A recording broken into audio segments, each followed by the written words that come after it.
Do you really need full frame for better video? Let's answer that title question straight out of the gate. In my opinion, no, you absolutely don't.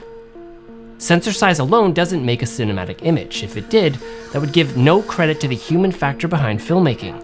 What is the image conveying? How does it help progress the story? What context is it giving the audience? A technically nice image without any context is simply that.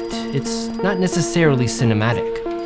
That said, I do have an insatiable curiosity to see how a focal reducer works when shooting vintage full-frame lenses on a Super 35 sensor.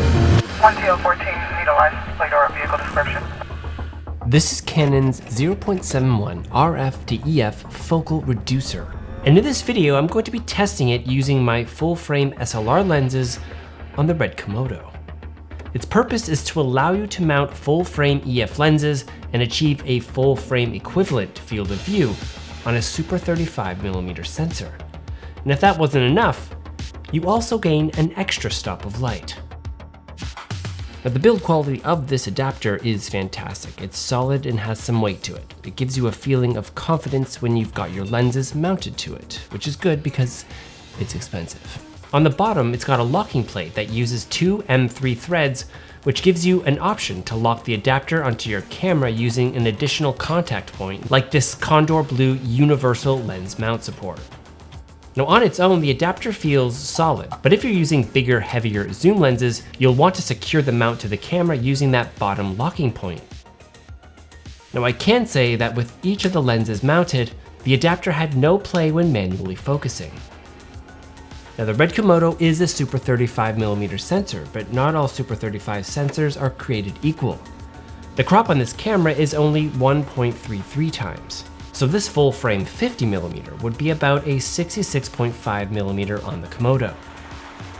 Now, one of the biggest advantages of using this adapter on the Komodo is when I want to shoot in higher frames.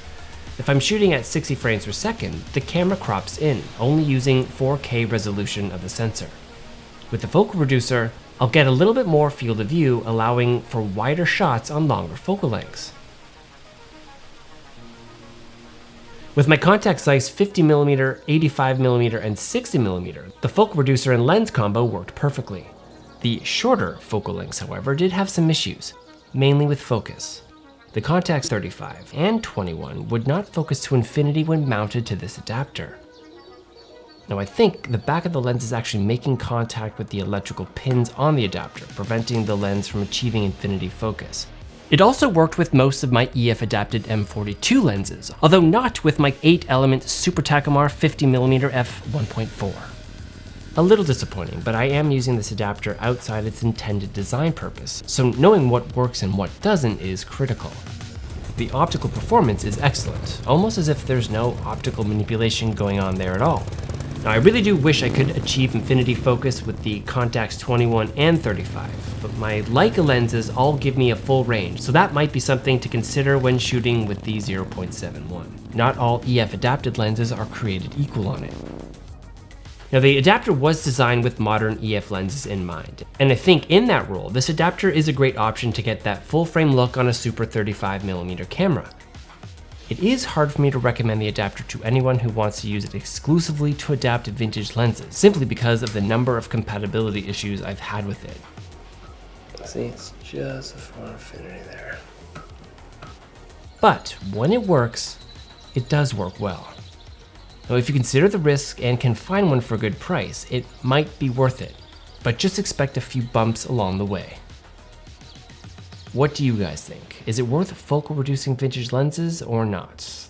Let me know down below. Thanks as always for watching, and we'll see you next time.